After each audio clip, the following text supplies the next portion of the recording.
Naturopathy का जो basic है, जैसे आपका बेसिक है वात पित्त कफ, उसको बैलेंस कर देते हैं तो व्यक्ति हेल्दी हो जाता है, और इम्बैलेंस है तो वो रोगी है।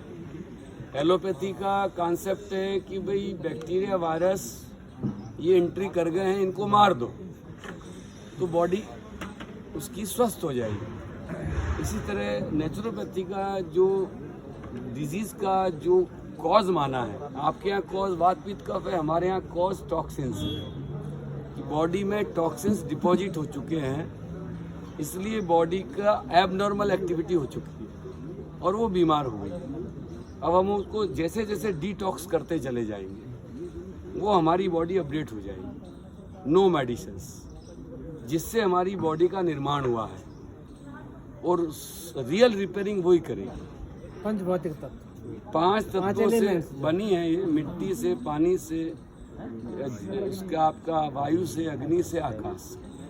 उन्हीं तत्वों को हम बैलेंस करने का, बढ़ाने का प्रयत्न करते हैं और उन्हीं के माध्यम से टॉक्सिन्स को निकालते हैं। तो सबसे ज़्यादा कारगर हथियार हमारा मिट्टी है। मिट्टी की 2 बातें, सबसे ज़्यादा पोषक है वो, और सबसे ज़्यादा शोषक है। पूरे प्लांट्स के सिस्टम को जिसको जो चाहिए, सारे एलिमेंट इसके अंदर हैं। जिंक है, फास्फोरस है, मैग्नीशियम है, कैल्शियम है, कोबाल्ट है, सिल्वर है, सब है इसके अंदर। पर इस प्लांट को जो चाहिए वो प्रोवाइड करती है।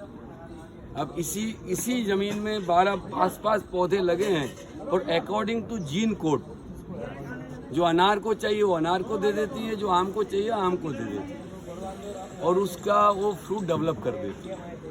इसी प्रकार से ये भी इसको लगाते हैं। अब हमने इनके इस स्पेस पर हमने ये लगाया है पैक।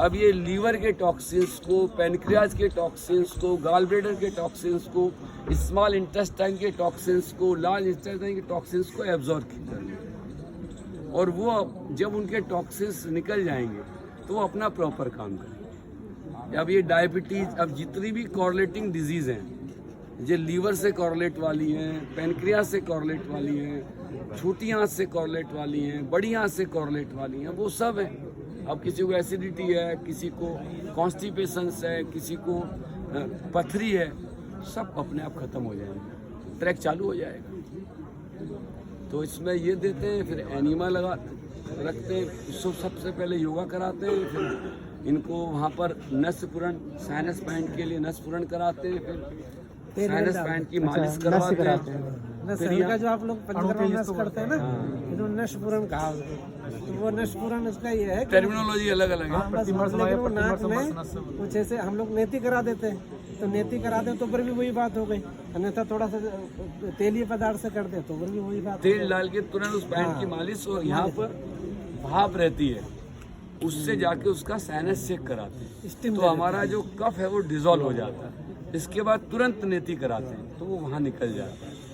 उसके बाद में जैसे आते हैं तुरंत इनके पेट की पहले सिकाई करते हैं। इसका एक बेसिक ये भी है कि जब हम किसी को हॉट ट्रीटमेंट देते हैं तो वहाँ पर स्पेस क्रिएट होता है, फैलती है चीज़, तो वहाँ पर ब्लड आता है, और जैसे ही हमने उसको कोल्ड करा, वहाँ श्रिंकेज होता है, वो ब्लड वापस चला जाता है, तो वहाँ के जो टॉक्सिन्स को वो ले जाता है और फ्रेश ब्लड वापस आ जाता है। मोड ऑफ एक्शन, ये मोड है, ये इसका ही काम है। फिर ये लगेगा, फिर इनको एनीमा लगेगा। एनीमा अलग अलग करते हैं, जैसे कि नींबू का एनीमा, नीम का एनीमा, एलोवेरा का एनीमा। तो बड़ी आंत हमारी डिटॉक्स भी होती है, और उसमें एक बहुत बड़ी रिजुविनेशन भी होगा। एक बहुत बड़ी घटना आपको बता रहा हूँ। अमेरिका में 256 डेड बॉडी का डिसेक्शन किया गया, लार्ज इंटेस्टाइन। तो वो क्या लिखते हैं, वो रिपोर्ट है, वो रिसर्च पेपर मैं आपको दिखा सकता हूँ। तो लिखते हैं कि इनकी बड़ी आंत में मल जो है सीमेंट का जैसा जमा हुआ था, यही वर्ड है, सीमेंट जैसा जमा हुआ था। तो बड़ा आश्चर्य हुआ, उन्होंने कहा जब उस सीमेंट को हमने खुरचा उसको, तो उसमें हमको इंसेक्ट के एग मिले, अंडे। और उसके बाद में तीसरा जो आश्चर्य लिखा, वो लिखा कि इन्होंने कभी भी अपनी डिजीज हिस्ट्री में कॉन्स्टिपेशन को कोड नहीं किया। तो क्या होता है, जैसे कि नाली में जब डिपोजिट होता है तो पास आउट तो होता रहता है पानी, और डिपोजिशन तो हो ही जाता है। ये जो पेन होना बराबर, वहाँ से वायु बनती रहती है, बड़ा लंबा प्रोसेस है, इसलिए इसमें ये सबसे आज की तारीख में वर्ल्ड की सबसे महंगी चिकित्सा पद्धति यही है। बेंगलोर के जिंदल में आप जाते हैं तो वहाँ लाखों से बात होती है, और जितना वीआईपी कैडर है